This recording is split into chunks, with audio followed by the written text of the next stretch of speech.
कहानी के शुरुआत में हमें काफी फेमस हिटमैन दिखाया जाता है और इसका नाम ना ओगामी था और ये सच में काफी कमाल का बंदा था। और अभी अपना बंदा ना एक मिशन पे था और वो ना अपने लोकेशन पे पहुंच जाता है जहाँ पे उसको इन्फॉर्मेशन मिलता है कि यहाँ पे तुम्हें 2 गार्ड देखने को मिलेंगे जिनका पता तुम्हें कट करना होगा। और अभी ओगामी अपने लोकेशन वाले घर के अंदर जाता है और प्रॉब्लम की बात तो ये थी कि वहाँ पे केवल 2 नहीं बल्कि काफी ज्यादा बॉडीगार्ड देखने को मिलता है। बट अभी भी बंदे के फेस पे ना कोई रिएक्शन नहीं होता और इसके बाद वो सिगार जला के ना अंदर की तरफ जाने लगता है। और ये चीज देख के ना बाकी बंदे काफी हैरान हो जाते हैं और तभी एक बंदा कहने लगता है कि भाई तू आखिरकार है कौन। और ये सुनने के बाद अपना ओगामी ना रिप्लाई तो नहीं करता बट हाँ वो गन निकालता है और सीधा बुलेट फायर करता है और लिटरली उस बंदे का पत्ता यहाँ पे कट हो जाता है। मेनली मैं केवल कहता हूँ कि बेहोश होता है लेकिन अभी सच में पत्ता कट हो जाता है। ओगामी को ना अभी भी कोई फर्क नहीं पड़ रहा तो काफी मजे में सिगार पी रहा था बट बाकी लोगों की हालत दिखाई जाती है और वो सभी लोग ना काफी ज्यादा डर गए थे और वो लोग तो केवल यही सोचे थे कि आखिरकार ये बंदा कौन है और अचानक से यहाँ पे कैसे आ गया। और वो लोग कुछ सोच पाते उससे पहले एक एक करके ना ओगामी वहाँ पे सभी को निपटाते रहता है और काफी कमाल के तरीके से निपटाता है। कोई बंदा कुछ सोच भी नहीं पाता बट एक बंदा ना पहचान जाता है और कहने लगता है ये तो वही काफी फेमस हिटमैन है और लिटरली वो ना नंबर 1 हिटमैन करके बुलाता मैं इतना आपको बता दूं। और वो बंदा भी ना काफी ज्यादा डर चुका था और जो भी इंपॉर्टेंट सामान था ना वो सारी चीजें उठाता है क्योंकि उसको भी जान ज्यादा इंपॉर्टेंट थी। और इसके बाद वो ना वहाँ से भागने लगता है बट फनी बात तो ये था कि ओगामी को ज्यादा मेहनत नहीं करना पड़ता और काफी आसानी से उसको पकड़ के उसका भी पत्ता कट कर देता है। और अभी हमें एक और बंदे का सीन दिखाया जाता है और यही बंदा ना ओगामी को सारी इन्फॉर्मेशन दे रहा था और इसका नाम ना कोतात्सु होता है और ये ना उसका पार्टनर था। और ओगामी ना उसके ऊपर काफी ज्यादा गुस्सा कर रहा था और कहने लगता है कि भाई तेरे अंदर दिमाग है या फिर नहीं है, तू तो कह रहा था कि यहाँ पे 2 गार्ड देखने को मिलेंगे, लगभग 25 गार्ड के करीब को मैंने निपटाया था। और ये सुनने के बाद तो कोतात्सु काफी हैरान हो जाता है कि भाई इसने इतनी आसानी से कैसे उन सभी को निपटा दिया। बट कोतात्सु को पता था कि ओगामी सच में काफी ज्यादा टैलेंटेड है और अभी उसके हाथ में ना एक सूटकेस था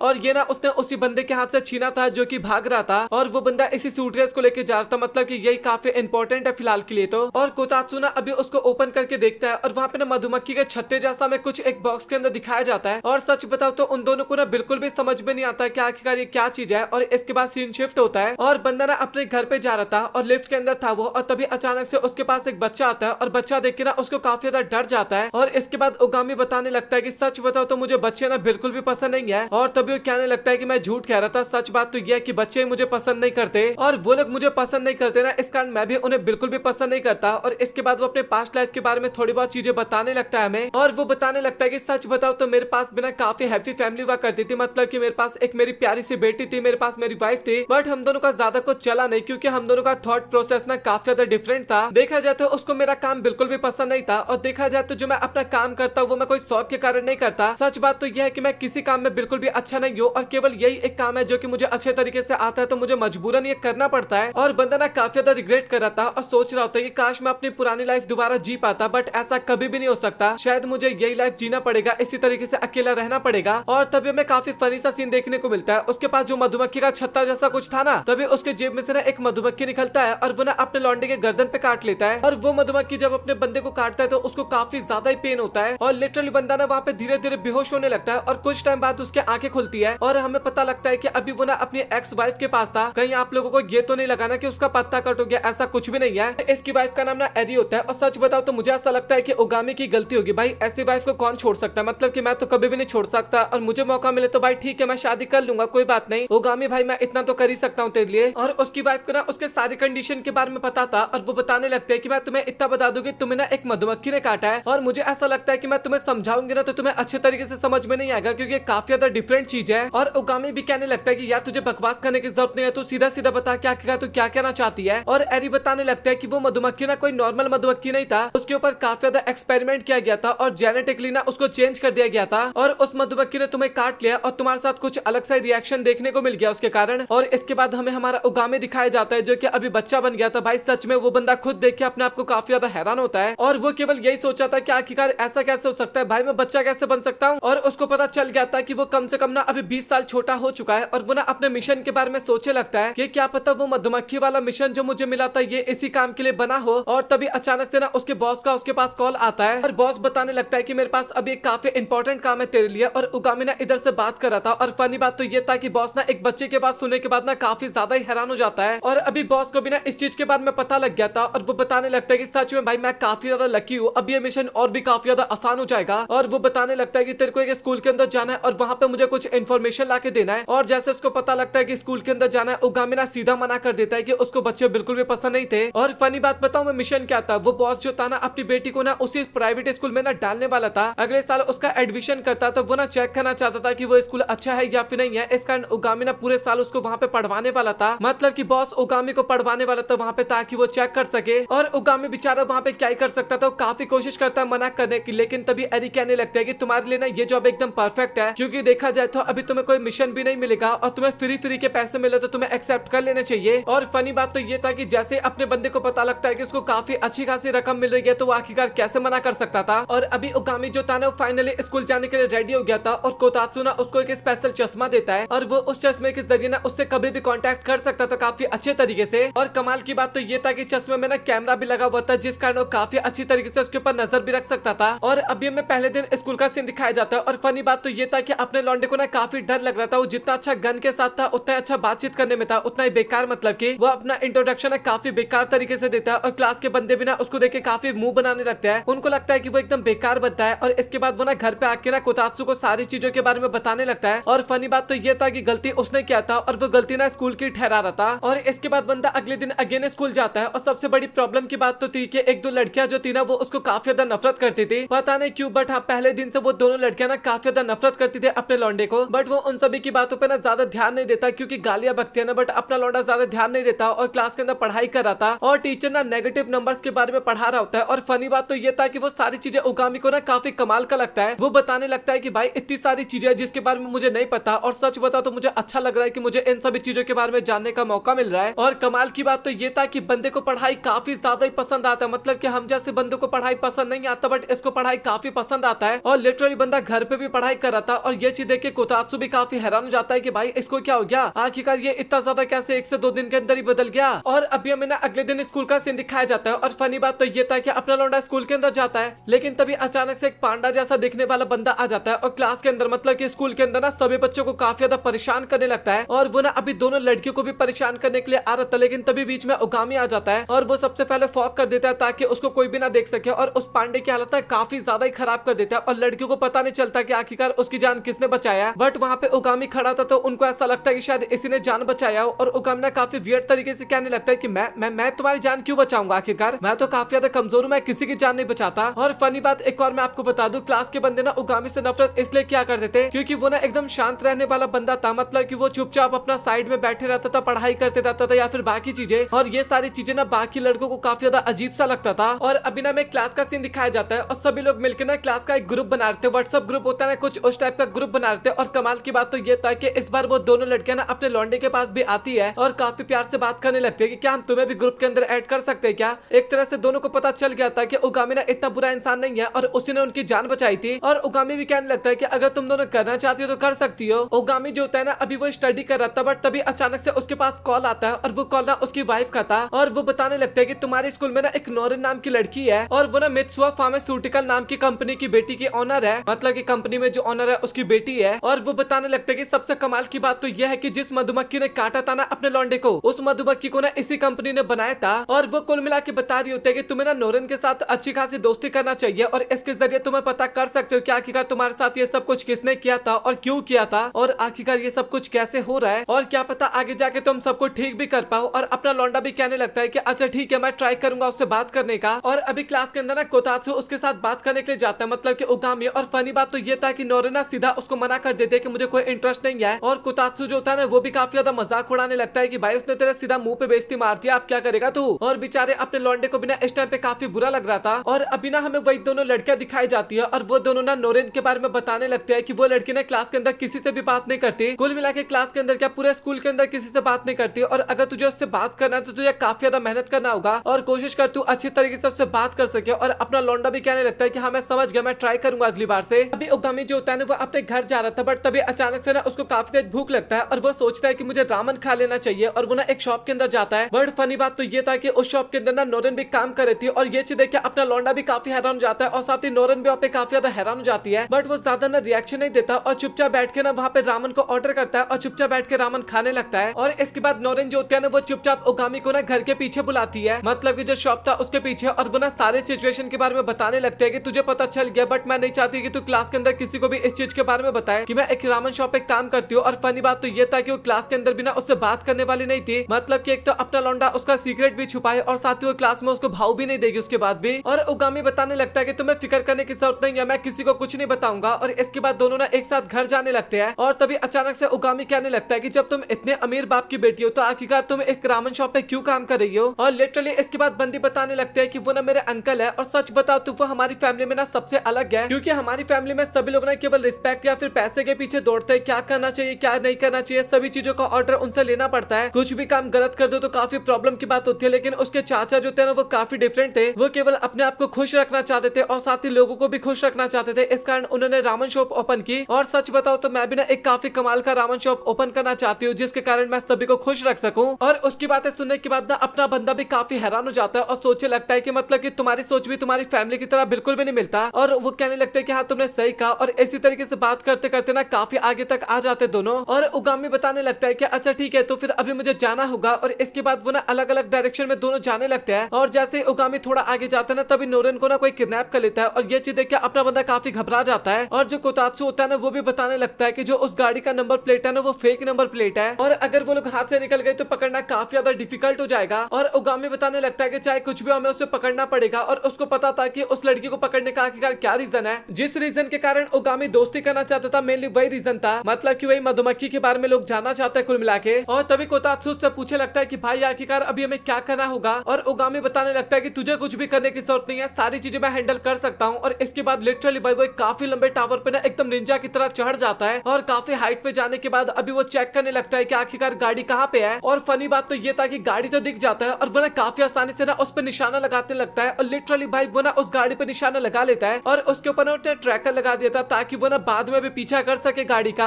अभी नोरेन ना हमें कमरे के अंदर दिखाई जाती है और वो कमरा ना काफी ज्यादा भद्दा सा था। और प्रॉब्लम की बात तो ये थी कि उसके सामने ना 3 आदमी बैठे हुए थे और वो सभी की निगाहें ना काफी गलत जगह था, मतलब कि वो बंदे काफी क्रीपी थे, मैं इतना आपको बता दूं। और उनमें से एक बंदा तो अभी नोरेन को किस करने वाला था लेकिन तभी वहां पे उसका बॉस आके ना उसको काफी गंदी तरीके से पीट देता है। और वो कहने लगता है कि मुझे माफ करना अपने आदमी के व्यवहार को लेकर, और अभी मैं तुमसे कुछ क्वेश्चन करने वाला हूँ और चुपचाप तुम्हें उसका आंसर मुझे देना होगा। तुम्हारे फादर की कंपनी जो टॉप सीक्रेट दवा बनाने की कोशिश करी है तुम मुझे उसके बारे में बताओ कि आखिरकार वो कैसी दवा है। और प्रॉब्लम की बात तो ये था कि अपनी लौंडिया को ना उसके बारे में कुछ पता ही नहीं था और मुझे इसके बारे में कुछ भी नहीं पता। लेकिन उसके बाद भी बंदा कहने लगता है कि तेरे को ज्यादा बकवास करने की जरूरत नहीं है, तुझे चुपचाप बताना चाहिए इसके बारे में। और प्रॉब्लम की बात तो ये था कि सच में अपनी लौंडिया को कुछ इसके बारे में पता ही नहीं था। और वो बंदा भी ना एकदम पागलों की तरह ना उसके पीछे पड़ जाता है कि तुझे चुपचाप बताना होगा नहीं तो मैं तुझे बिल्कुल भी नहीं छोड़ूंगा। और अभी अपनी बंदी इतना ज्यादा डर गई थी कि वो वहाँ पे काफी ज्यादा रोने लगती है। और तभी एंट्री हो जाती है हमारे हीरो की वहाँ पे और वो सीधा आता है अपना गन बाहर निकालता है और सीधा उस मेन बंदे के ना सर पे गोली मार देता है। और केवल उसको ही नहीं बल्कि एक एक करके ना वहाँ पे वो सभी को गोली मार देता है। और मैं आपको बता दूं वो रबड़ वाली गोली का इस्तेमाल करता है इस टाइम पे। भाई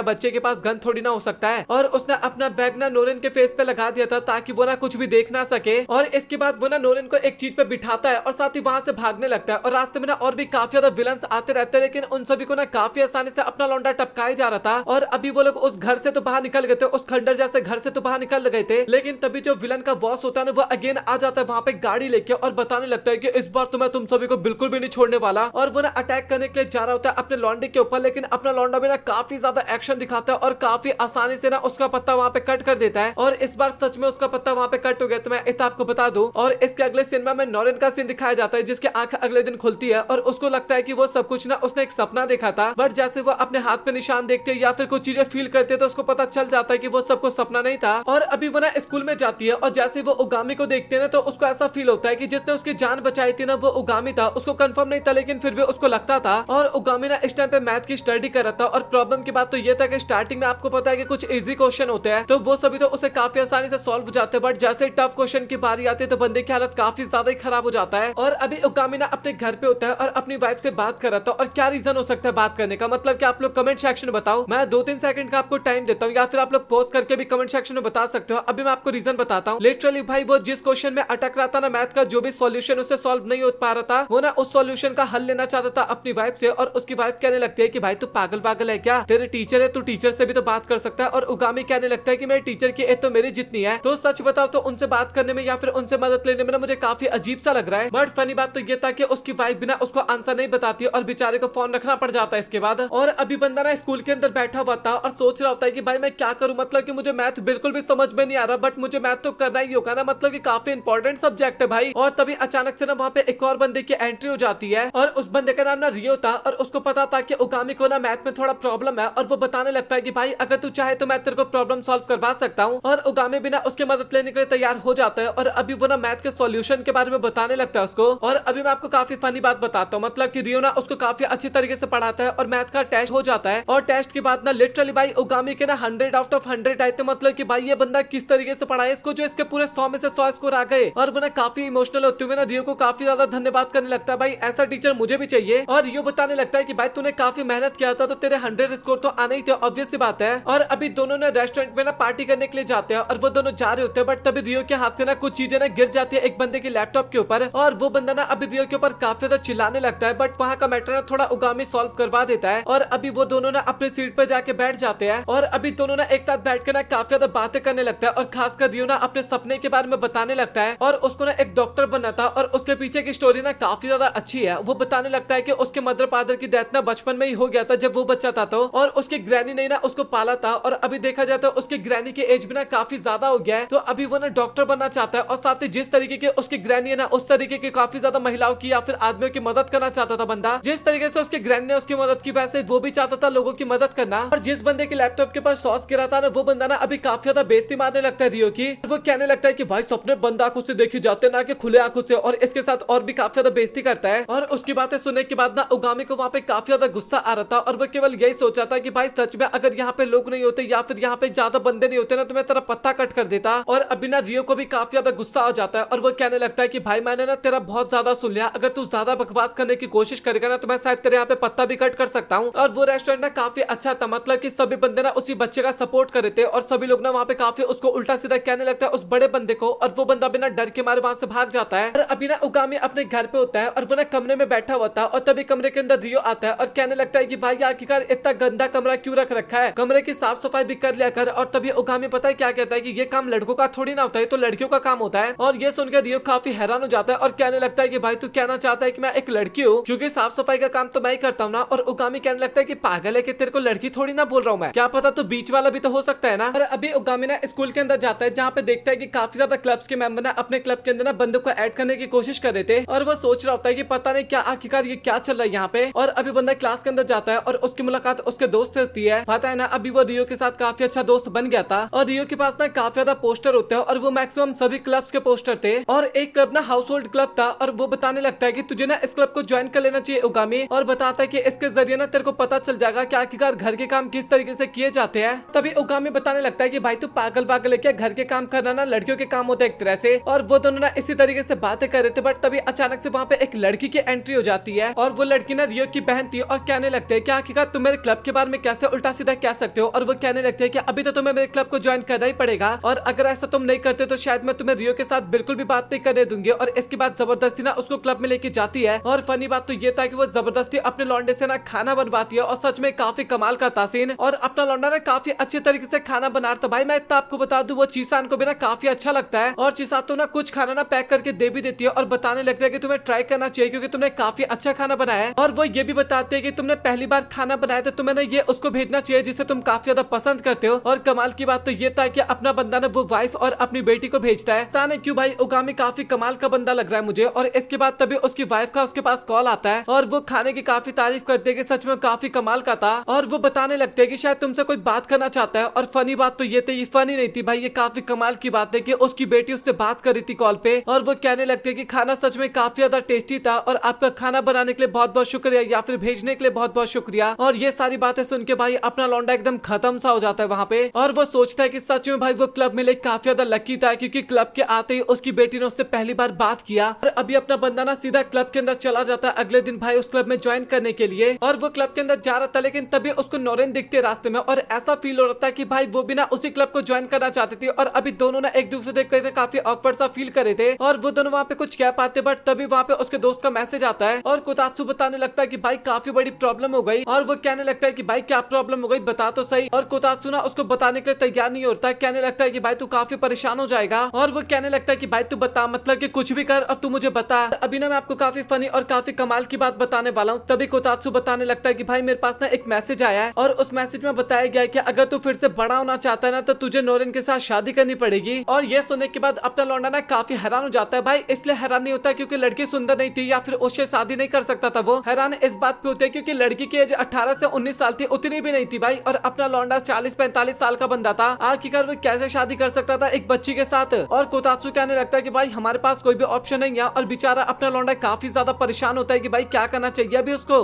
और ये एपिसोड तो इसी के साथ यहाँ पे खत्म हो जाता है, बट मुझे क्या करना चाहिए आप लोग वो कमेंट सेक्शन में बताओ। अगर इस वीडियो पे काफी अच्छा खासा रिस्पांस आता है ना भाई, तभी मैं इसका अगला पार्ट लाने वाला हूँ। और मे भी अगले पार्ट में मैं 8 से 10 एपिसोड भी कवर कर सकता हूँ, मतलब ये टोटल सभी को मिला के। और अगला एपिसोड काफी ज्यादा बड़ा हो सकता है, तो मुझे कमेंट सेक्शन में बता देना। और मैं चाहता हूँ कि इस पे आप लोग काफी अच्छा खासा रिस्पॉन्स दिखाओ, क्योंकि काफी लोग डिमांड कर रहे थे किल ब्लू कवर करने के लिए, और अभी फाइनली मैंने कवर किया है। तो भाई अभी तो व्यू आने चाहिए। अभी आप लोग दिखा दो कि भाई आप लोगों के अंदर कितनी ज्यादा पावर है। थोड़ा शेयर कर दो, वीडियो को लाइक कर देना, चैनल को सब्सक्राइब कर लेना, और जल्दी जल्दी चैनल को सब्सक्राइब करो यार, ताकि मैं मोटिवेट हूँ और इस पे और भी कमाल की वीडियोस ला सकूं। सो मिलता है आप लोगों से अगले वीडियो में, तब तक के लिए गुड बाय।